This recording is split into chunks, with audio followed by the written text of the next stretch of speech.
right, so today we are joined by Dr. Jason E. Portnof, DMD, MD, FACS, and he's kind of a big deal. He's an oral surgeon in Boca Raton. He's got a super handsome picture on his website, by the way, with glasses. Are those fake or real glasses? Because I don't remember you. They're Yeah, real? Okay. Because as I I don't said, remember. I need them more, you know? True. I was going to say, I don't remember you in dental school needing glasses, but I thought you just wore them to make you look more distinguished. But um, That's the beard. The that's the beard beard. does that, Yeah. yeah. Yeah. I also want for my website to get a picture of me, like in a suit with my uh, chin resting on my fist. I think that makes you look more distinguished too. Um, so, Dr. Portnof is a diplomat of the American Board of Oral and Maxillofacial Surgery and a fellow of the American College of Surgeons. His interests include long walks on the beach. No, that's not right. Um, he's got a full scope of oral and maxillofacial surgery with an emphasis on the correction of dentofacial deformities and corrective jaw surgery, maxillofacial reconstructive surgery, and corrective jaw surgery for TMJ and orthognathic surgery, oral and maxillofacial pathology, and complex dental implantology. Dr. Portnof graduated with honors from Nova Southeastern University in Fort Lauderdale. I know because I was there with him, so I can confirm this. Um, he also earned an MD from Weill Cornell Medical College in New York City, where he was trained in oral maxillofacial surgery, and he received a fellowship and training in pediatric maxillofacial surgery and craniomaxillofacial surgery at Royal Children's Hospital in Melbourne, Australia. He has written many peer-reviewed articles and presented both nationally and internationally. He's also held numerous teaching positions at prestigious universities, including Albert Einstein College of Medicine, the Weill Cornell Medical College, and Florida Atlantic University, and our alma mater, Nova Southeastern University. It would take me forever to read all of his education and training and affiliations and appointments and clinical specialties. So let's get right down to it. How you doing, buddy? Doing good, man. Of all that stuff, my biggest achievement is being your roommate. That's my I forgot what year it was, third or fourth year, I think, but that was the best part about all that training right there. That was a good time. That was a blast. We had a lot of fun. Actually, Porty and I, excuse me, Dr. Portnof, we also could have filmed a mockumentary when we did the Florida boards together back in 2002. Absolutely. Um, so after we graduated, I absolutely felt no sense of relief because we had to drive up to Gainesville and check into hotels for 5 days so we could train for the Florida boards. And if you remember, it was like Team Gordy versus Team Becker. That's right. Yeah, we were Team Gordy. So Dr. Gordy was like the legend. He was like the Florida board whisperer. And I think we paid him like, I don't know, maybe like Yeah, $8,000. $1 million, whatever it was. Yeah. But Dr. Gordy and I think Island Dental were the only winners there. But and I remember at the first class, which was actually at Nova with Dr. Gordy, and there was another dentist he was probably in his 50s or 60s, and he took the Florida boards, but he let it expire. And then he decided to go down and retire. So he was there taking the course with us. So I told myself, even though I'm here in Massachusetts, I'm going to pay that every 2 years, I'm going to pay that license fee Absolutely. forever. We worked so hard to get it. Yeah. But yeah, that was that board is crazy. Do they still do? So they have it at Nova now, right? It's in Now they have Gainesville it. I mean, it was a whole production when we took it because it was only offered up in Gainesville. We had to drive up there, and we were, the recent grads from the newest school in Florida, and we were convinced that they were going to be, prejudiced against us because we were the Nova, team, the Nova contingency. So we were doing everything we could to blend in and kind of make ourselves seem like we were, Florida, UF. Graduates, but it was crazy stressful, and that's how dentistry began for us, just being a whole ball of stress. And like, there you go, and you start off stressful, and does it get any easier? I have no idea. Throw in a pandemic or two, and we're not any less stressed for it. It was outrageous. I mean, the amount of stress during that week of the boards, like you said, it was up in Gainesville, and it was like, Nova versus UF, students, like we were like the outsiders coming onto their turf and, taking their exam. But it was crazy, you'd hear whispers in the elevator of where we're training, and someone would be like, you got to get the red stripe burr, the diamond, the fine diamond. If you're not, you're going to fail. So we'd all run down to Island Dental and buy the red striped, crown prep burr. I'm pretty sure Uh, Island Dental like started those rumors. You know what I mean? Like whatever they yeah, were in full stock of. We got a whole bunch of these red diamond burrs. Somebody let out the secret that you need those red diamond burrs to yeah, graduate. they leaked the information. They were laughing all the way to the bank. But I guess, and I don't know how it is now in Florida, but if it's still the way it is, but I understand that they made the exam so difficult to try to keep out, outside dentists that just wanted to retire there and not make it oversaturated. But we had to buy patients. We had to buy human beings. Correct. So I remember mine actually turned out to be the same patient. So I had the same patient for the class 2 amalgam and the scaling and root planning quadrant. And I think I paid $1,000 for each. I didn't get a discount or anything for having the same patient, of course. But I'm not sure if it's all mannequin these days, but I literally did the tiniest little incipient lesion on this guy. Sure. Meanwhile, he had rampant caries. Yeah. And Of course. and I did this tiny little amalgam on him, and he probably had, gross periodontal issues too. But I picked the quadrant that just had the 5 millimeter pockets. Right. But this is And not ethically sound for sure. This whole process. it was all about money. I mean, that guy's probably, do you think the Florida boards, kept in touch with him to see if he was continuing on with his dental treatment? There's no follow-up there. And I also heard stories about people that would bring their own patients in, and right before they walked in the door, they would turn around and say to the dentist, hey, I'm not going in unless you give me another $500 right now, cash, and then we run into the cash machine, like I'm on a timer here, I got to get in there before the go, and they got to get cash before they, they'll sit in the chair. So it's crazy. Yeah. We really should have filmed a mockumentary about it. But a lot of our stress started there. So how long have you had your practice in Boca Raton? Well, so after I finished my training, I did a couple years of academics in New York, and I moved down to Florida. And I was actually full-time faculty at Nova for about 7 years. And then 2 years ago, I opened up my own office in Boca Raton, Surgical Arts of Boca Raton, right at West Boca Medical Center.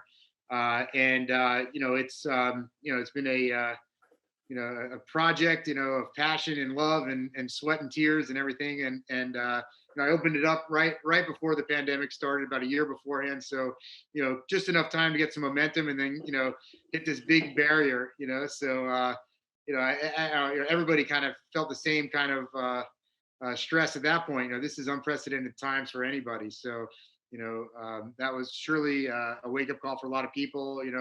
In dentistry, in medicine, there's no real official class about business, and there's certainly no class in any school about how to deal with a pandemic, but you're kind of learning as you go, and it takes, from what I understand, a good 5 years to get things oiled and the machine rolling, so that you could really just kind of let things, the systems work themselves. And 1 year was certainly not long enough before when I was not prepared for like a pandemic, a world crisis like this, but nobody was. So we just gotta kind of roll with it and take it as it goes.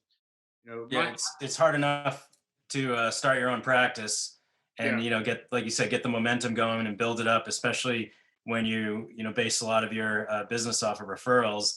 Right. And then all of a sudden the world stops for 3 months.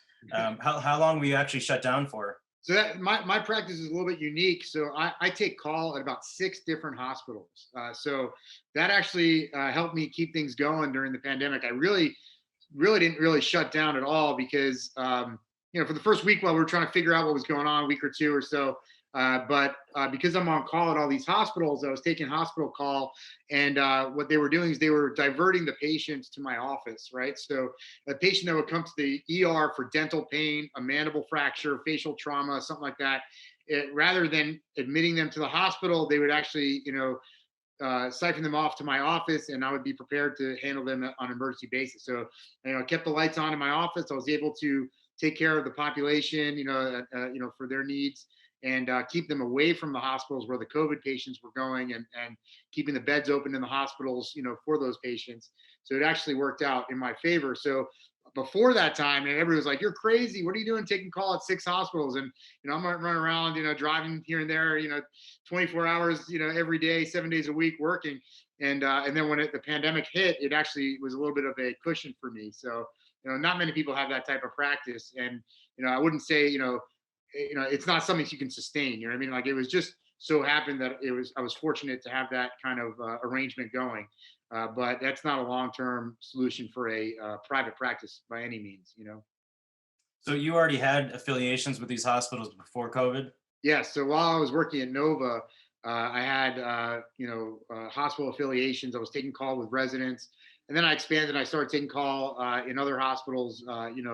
Right before I was leaving Nova and building my own practice. So I was taking call at Broward Medical Center, Memorial Regional, Joe DiMaggio Children's Hospital, and then in Palm Beach I was at Delray Medical Center, West Boca Medical Center, Boca Regional Hospital, and so I was taking a bunch of hospital call throughout a couple counties, basically. So that was, I like to do that type of surgery, facial trauma, reconstruction, things like that. So, that's my interest, and that kind of helped me during that time, and also kept me doing the work that I like to do. So when you say take call, is this a situation? A patient shows up to the hospital, has facial trauma, and you're like the go-to person. They call you, and then you're basically beeped. It could be in the middle of the night, and then Yeah. you're expected to show up. Are a lot of these like car accidents, or Yeah. what's your? Car accidents, interpersonal violence, people beating each other up, dental infections, things like that, so, we get a lot of, down here also a lot of elderly. So there might be some, falls, people trip and fall, or have a syncopal episode or something like that. So, facial trauma is pretty, it's always, there's always a flow of that, into the ERs. And then, the oral surgeons will be on rotation, sometimes in combination with plastic surgeons that do facial trauma coverage. And they'll call us, you're on 1 week, you're off another week, and they'll call you whenever you're on, you know. You're also in South Florida, which is probably one of the craziest places in the world. Yeah. I'll say, yeah, Because there's spring break time, we always have a little bump in the facial trauma, when people, start to get drunk and beat each other up. Yeah, well, you have that. Then you have a lot of the elderly. I think you're also just some people are just batshit crazy down there. But then you're also dealing with the aesthetics. You probably have a big population that is really into cosmetics and aesthetics, and they want that OM1 shade of a smile in their teeth to match that golden brown tan. Yep. So you got a combination of all that going on. Yeah, So how do you? I was gonna say that makes the dental implant, practice kind of, a little bit more, the patient's a little bit more critiquing. Yeah. They got a certain cosmetic mindedness to them. So Yeah, so you probably have, case selection and tempering expectations is got to be a big part of what you do. absolutely. And there's some patients that you just say, this is not a good fit, and Yeah, at first I would see every patient. I'm here for you guys. Let me, feed them all in. Bring them all in, and let me see if I can help everybody. And then, as you realize, some people may have a little, expectations that are a little bit unrealistic, and maybe they're not. No matter who sees them, nobody's going to be able to, give them exactly what they want. I need this now, right away. And they're just not a candidate for that.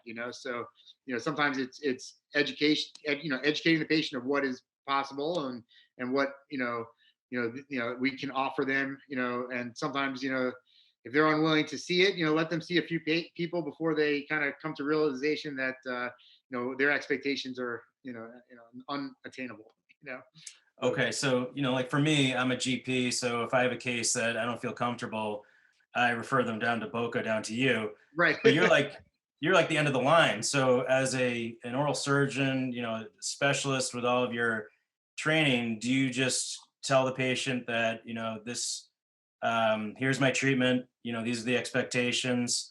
Do you just tell some patients straight out that I don't feel comfortable treating you Well, because of the yeah, I mean, so look, I do a lot of my prosthetic work that I do in combination with the restorative dentist, the prosthodontist, general dentist, and these are conversations we sometimes have to have together with the patient. You can do a combined consult. My office is big enough. I have I think five chairs that are all my office, all my rooms are you can do dentistry or surgery in, and I have five rooms that a dentist can come and we can talk to the patient together. I do combination cases where I have two ORs, and I'll do a surgery where I'll let's say extract teeth, bone graft, and the restorative dentist will be there to temporize while the patient's asleep. And so we do a lot of work together. And sometimes even the consults. They have the restorative dentist has to be there, giving them expectations, what they can do. I can put implants in bone, but it will be, able to be restored. Prosthetically, can it, will it look right? You know what I mean?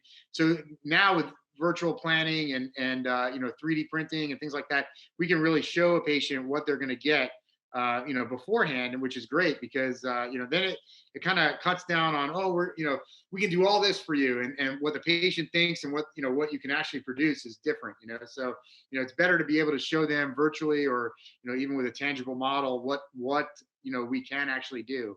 And we do a lot of guided surgery. I haven't placed an implant very rarely without a surgical guide, and I'm usually doing that in combination with the prosthetic or restorative dentist.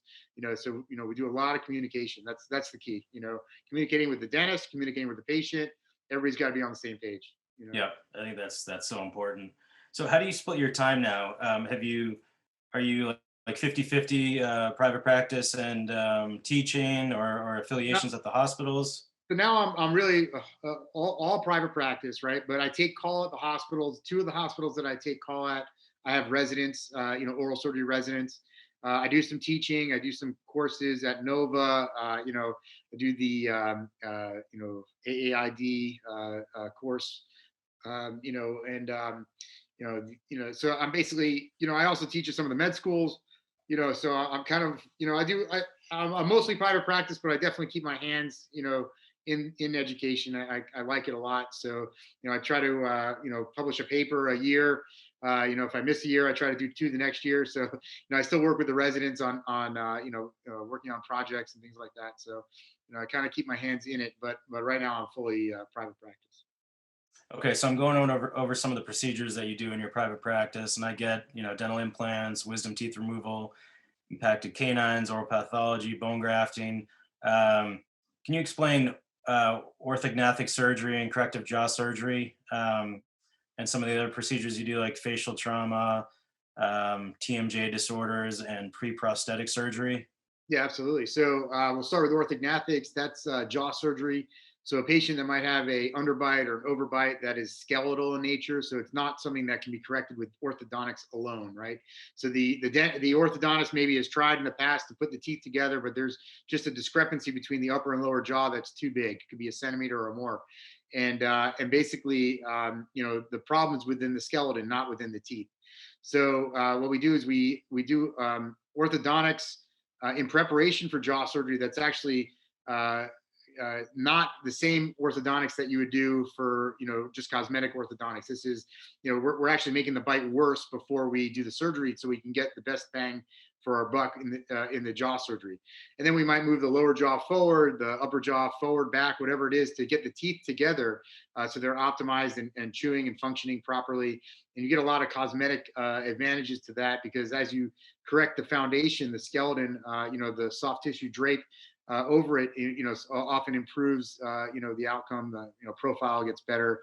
The patient becomes more pleased with their, facial features. So that's usually, it's a combination. You start with orthodontics, we do the surgery, then there's post-op orthodontics. It's a full, treatment course. So that's something we do. As part of the cleft and craniofacial team at both Joe DiMaggio Children's Hospital and Miami Children's, now Nicholas Children's. Basically, some patients have congenital facial deformities, and we work on those patients. Improving their bite, improving their appearance, things like that. So you see, you do this on both kids and adults. Yeah, I mean, you generally want to do the orthognathic surgery on a patient that's completed their growth. But there might be some other things for a craniofacial patient, like a patient with cleft palate, cleft alveolus. Maybe we have to do some bone grafting, or something like that in preparation for orthodontics. Prior to jaw surgery. So as they grow, they have different needs. We address those things as they grow at different stages in their life. Okay. And okay, so this facial trauma, TMJ disorders, are you like kind of grandfathered in now? There's a new pain specialty in dentistry. Well, we work with those specialists. So I have general dentists that maybe down in South Florida we're treating TMJ, and they have practice just for TMJ and facial pain. They've been doing this for years. And they might have been grandfathered in. I'm not quite sure to that specialty, but at a certain point, certain patients may not get better with conservative treatment, right? And they tried splint therapy and muscle relaxants, anti-inflammatories, things like that, physical therapy. It doesn't work, and they still have a problem. Usually, depending on MRI images, we'll figure out whether or not there's a problem in the joint that can be addressed surgically, and whether it's arthrocentesis or arthroscopic surgery or something like that, or even beyond open joint procedures. There might be a solution that we can offer them surgically. I'm pretty selective in the patients that I treat for these things. We try to avoid surgery when possible. Sometimes doing surgery can open up a like a Pandora's box and kind of like be the beginning of a a downward spiral, and eventually they might need some sort of joint replacement or something like that. But if the patient can't get better with conservative treatment, then there are surgical options sometimes that can help them. Do you do joint replacement? I have done joint replacements. So we do. Sometimes we do custom joints with a company called TMJ Concepts. These are pretty extensive surgeries that a patient has had multiple procedures in the past that failed, and then now their only option is prosthetic joint. There's options before that, obviously, that we try. We try to do the most conservative first, and then if there's nothing else left, then the joint replacement is the answer. Yeah, this year I've made more night guards than any other year because everyone is so stressed out. Yeah, for sure. Everyone's grinding their teeth. So facial cosmetics. Can you do anything about this double chin here? Is that part of your repertoire? Just, 5K a day. I think that'll take care of that. I'll just grow a beard like you have, and that's my trick right here. Yeah. But I do some minor cosmetic things. Do Botox. We do some Restylane. Do some implants, not dental implants, facial implants. Some patients need a genioplasty, which is could be a cut in the bone, moving the chin forward, plates and screws to hold it there. I have colleagues that I work with that will do, eyelid procedures. I don't do those, facelifts, things like that, neck lifts, but those are not things that I kind of do. That's actually a big thing in Korea. My wife's Korean, and getting eyelid surgery in Korea is like a common thing. Yeah. Just a fun fact there for you. So like, what's your bread and butter? Is it implants and wisdom teeth? Does that take up most of your time? Yeah, dental alveolar, wisdom teeth. I mean, that's kind of like the staple. And even during the pandemic, some patients would have an infected wisdom tooth and needed to come out. Dental implants, not so much. You can't really sell anyone for a this is an emergency medically necessary dental implant. But I'd say during the lockdown, wisdom teeth that were infected or symptomatic, sometimes would be we would do them. But I would say the bread and butter is extractions, and sometimes bone grafting in preparation for implant treatment. So and wisdom teeth for sure. What implant system do you use, or do you usually go with what the referring dentist wants, Yeah, or I how does mean, that most work? of the time, it will go with what the referring dentist wants. I have, in my office, I use Nobel and Zimmer mostly, but if a dentist has a preference for a different system, I'll use whatever they request. Also, what about coronectomies? Is that becoming more popular now, whereas a third molar that's close to the nerve? Yeah, for sure. I do those a lot, and with cone beam CT scans, right, we can see, where the tooth is in relationship to nerve much clearer than we used to. So where something maybe would have been, all right, let's take that tooth out. Now we can see it so distinctly and in 3 dimensions. So more patients either are screened and you can see that they definitely or a coronectomy would be indicated, or something that might have been confusing and oh let's just do a coronectomy, but actually when you look at it on a 3D scan you can see that the nerve is far away. But I definitely I mean I do them all the time. They're sometimes I'll get a patient that's older with longer roots, I mean, more often now than before, and I'm not quite sure if it's now everybody's got some sort of insurance and they're coming in and maybe they didn't have insurance when they were 16 but they have it when they're 35 or 40. And so as you're seeing more older patients, I think a lot of these patients a coronectomy might be indicated just because the roots are longer and closer to the nerve. So um, definitely it's a valuable procedure, and I do it often for sure. Do you pretty much take a CBCT on all of your implant and third molar cases? I do them for implants for sure. The third molar cases, I do it when it's indicated. If it looks like it's something on the Panorex that I got a question about. There's another side of cone beam CT scanning, which is basically you're giving them more radiation. So you gotta really weigh the pros and cons because it's not completely benign. The radiation is cumulative. You give it to them. Some people I know will scan somebody every few months or whatever. I mean that's a lot of radiation. It's hard to justify that.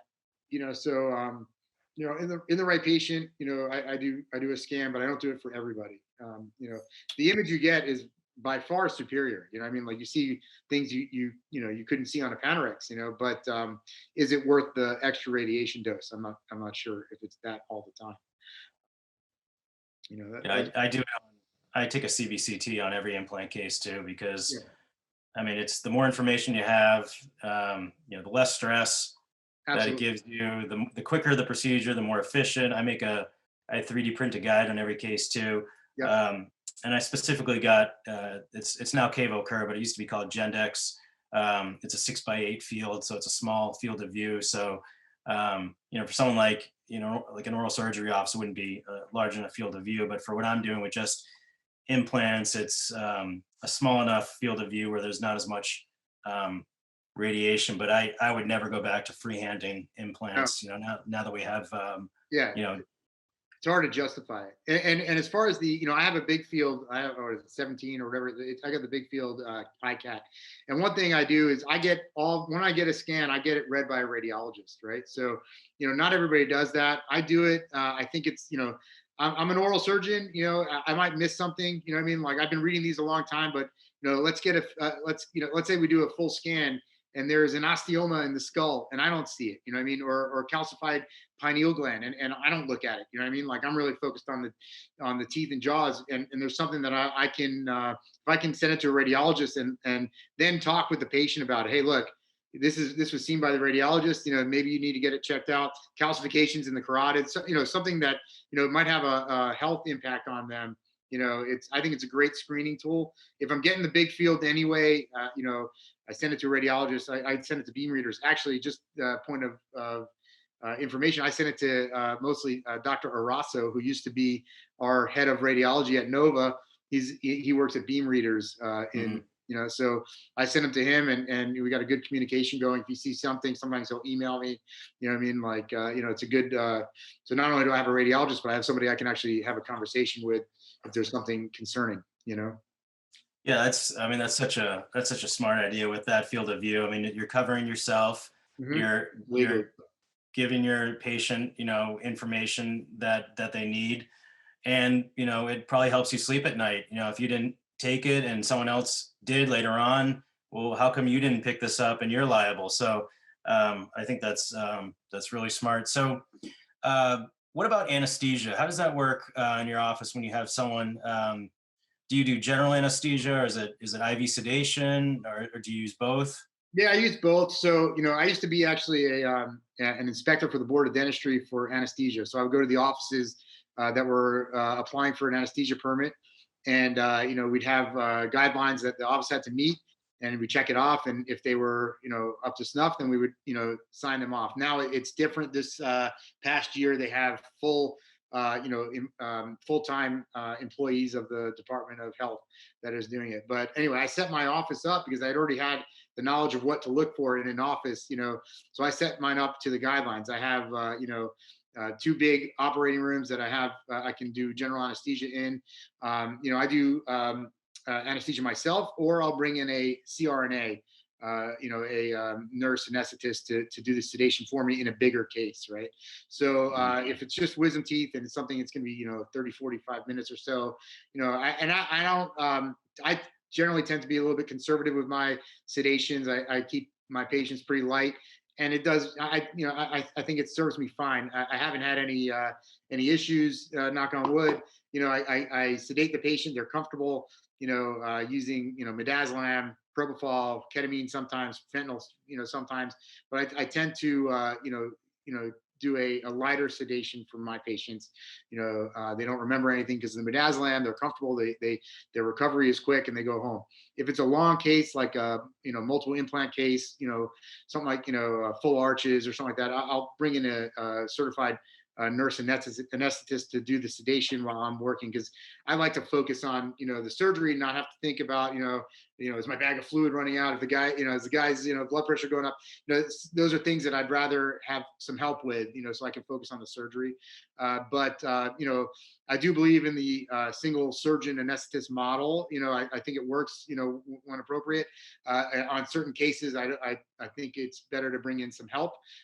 In my office, I have everyone in my office is ACLS certified, and I did ACLS, PALS, and we actually brought a guy in named Rick Ritt, who does a course on mannequins in my office, so we can do emergency training. Our office staff is highly trained for these things. We run, quarterly drills to make sure everybody's kind of on their toes and everything like that. So anesthesia is something I take pretty seriously. And we're also right on the hospital campus. God forbid something went wrong, we have our backup right there. And then there are some patients that are not candidates for office anesthesia, and those patients I bring to the hospital. So the whole anesthesia starts basically on the preoperative assessment. Whether or not you feel like that patient is somebody that could go to sleep in your office safely, or if you got to go to the hospital and have a medical anesthesiologist put them to sleep while you do your surgery under general anesthesia. So, it's really about, making the right decisions, preoperatively, I think. So I imagine kids, the elderly, obese, immunocompromised, those types of patients, those are the ones that They're going to the you hospital. really. So, I'll sedate some kids, really young. Nope. I'm going to bring them to the hospital. You have to really be an ASA 1.5, like maybe, that one or two.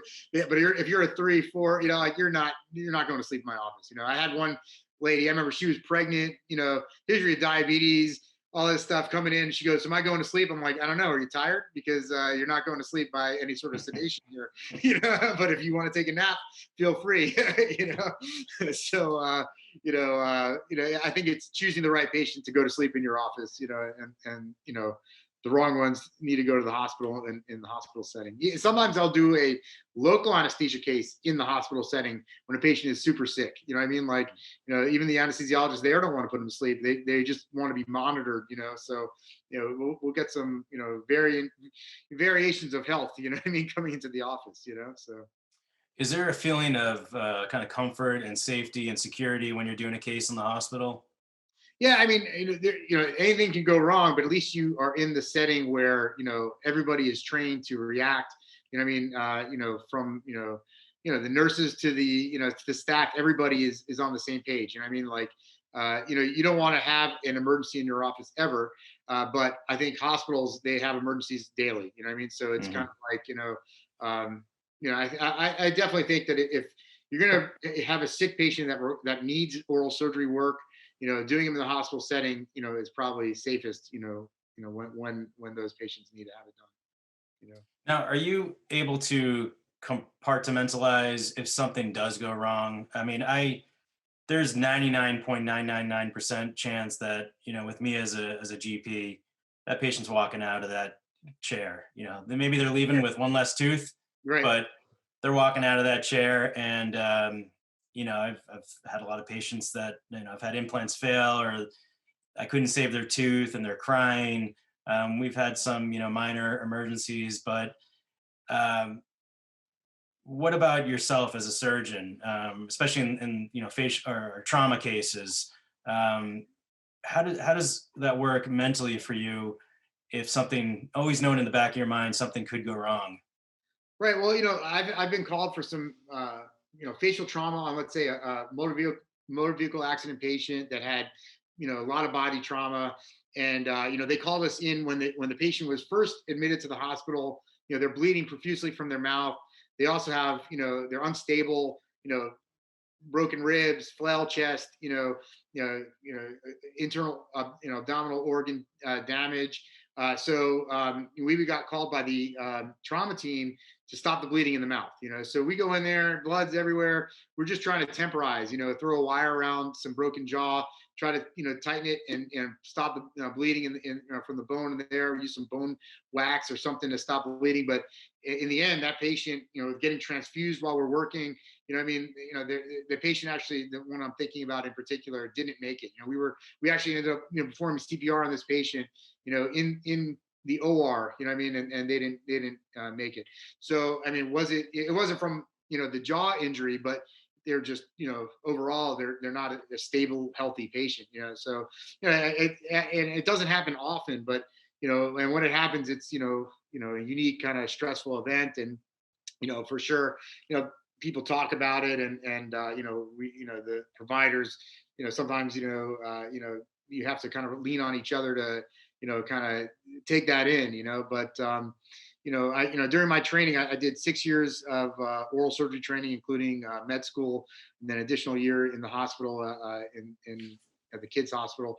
You can see some things that are pretty distressful, and it's you never get used to it, but it's definitely part of the training, and kind of accepting it as your part of your growing and your growth as a doctor and healthcare provider. So and I think now the trainees that have been in training during COVID, it's been a unique experience that nobody could prepare for.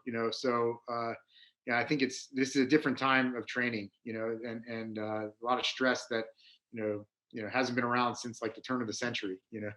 So Yeah, and I imagine the ERI doctors, or cardiovascular surgeons, or anyone that is trying to save someone's life. You have to be able to accept the fact that not everyone is going to survive. Um, there are a lot of sleepless nights sometimes in your line of work. Are you better now mentally with it than you were earlier on in your career? yeah, I mean, there's sometimes, look, sometimes there'll be a certain patient that you think about, and he keeps you up at night. Something didn't quite go the way you wanted it to, or they didn't heal right, or it's a tough clinical course, something like that, and that could wake you up at night. And taking call, sometimes I wake up in the middle of the night. Did I miss a call? I check my phone. You know what I mean? Like, as I'm older, I think I'm sleeping a little bit more heavy, what I mean, than I used to.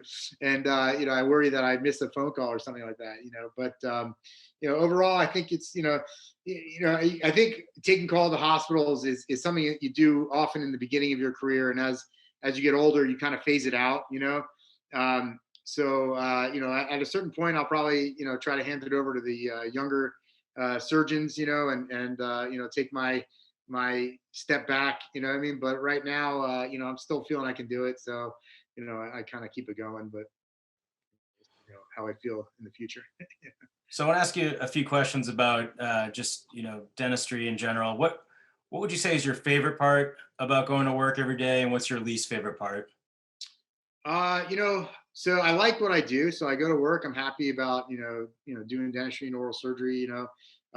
There's sometimes I'm stressed about a certain patient, or let's say it's a difficult procedure I'm about to do.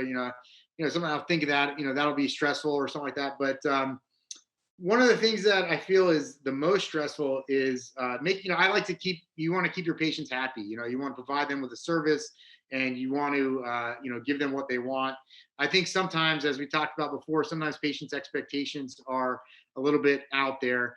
And now with the internet, and how quickly people will write a review about you, that is sometimes stressful. Like I find that a patient that has a mediocre or bad experience will be quick to write a review.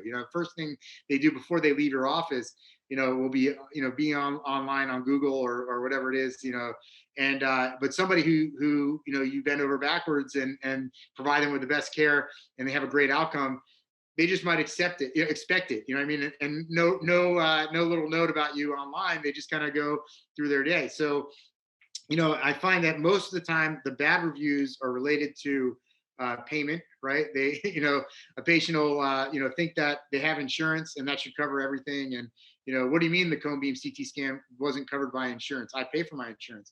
Yeah, I understand you pay for your insurance, but your insurance doesn't cover cone beam CT scanning. And unfortunately, what you have requires a cone beam CT scan, as the best treatment option for you.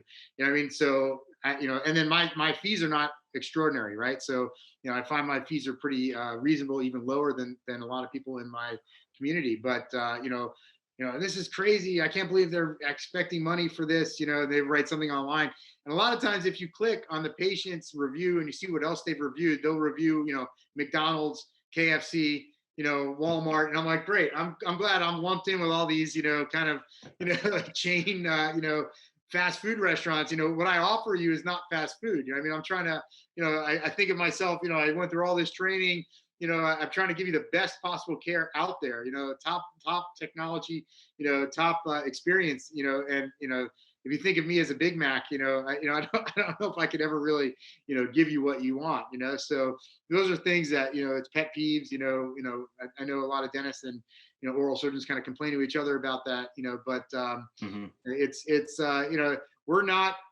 not fast food. We're trying to provide a top notch service. And it's the science behind it is decades, and we're way more advanced than back in the day, where pull this tooth, no way to replace it with a dental implant, bone grafting. I mean, geez, we have PRP, PRF. I mean, there's such science behind what we do. I mean? I think patients don't realize that sometimes. They just think that, they're going to the dentist like they're going to get their hair cut. You know what I mean? Like just the expectations are different than what our expectations are. Yeah. Also, with in a general office like myself, I see these patients many times a year, and I have relationships with them. I see their families, whereas you may have a lot of patients where you only see them once. Correct. So you haven't really built up that rapport yet with them. And you're right. A lot of times, or most times, a bad review is something non-clinical. It's because of insurance, or I had a patient call me an a-hole and threatened to write a bad review because I dismissed her because she had refused X-rays for like 4 years, and um, started this Facebook battle. So Yeah, so it's just reviews are they're a blessing and a curse in the profession sometimes. But I'm going to ask you one last question. Um, what you know now, what if you could go back and change something that you did or didn't do? What would it be in the dental profession? we when we were in dental school, they offered a master's of business administration combined with our program, and I think a couple of guys signed up for it. I remember Randy and Daryl, I think, were the two guys in the class that did it. I don't even know if they finished it, but we probably should have done that. I mean, because jumping into this, with no education about, I mean, we studied, you know, class two preps. We studied dentistry, daily, every day. But running a business is a whole other ball game. And I think that would have really been beneficial to get that baseline knowledge in dental school, where you just get the theories behind it. Uh, you know, um, dealing with insurance companies, things that are just, you're thrust into this as a business owner, but really without any, they're at the advantage because they've been doing, this is their business is their life. Here we are, we're clinicians, and now we're trying to dabble in business. But I think that had we done that, maybe we would have had a little bit of a background and a little bit more savvy once we opened our own practices. We learn by trial and error, and I found there's a lot of learning. There's a big learning curve. So there's a lot of mistakes that we made in the business aspect of it that I think we could have maybe avoided had we got a little background in that. That's what That's, I'm. yeah, so true. I mean, we come out and we're one of the rare professions where we can have a very successful business without any business background whatsoever. Right. And they don't teach you any of that in school, or about dealing with staff, insurance, any of that. And in your line of work, you're also dependent on referrals. So that's a major part of your business. Yeah. Um, Absolutely. yeah. So, all right. Well, let's wrap this baby up. Thanks so much, Dr. Portnof, oral surgeon in Boca Raton. How do patients or referring doctors get in touch with you? So my website, Surgical Arts Boca Raton. I think we have an email. It's info@surgicalartsofbocaraton.com.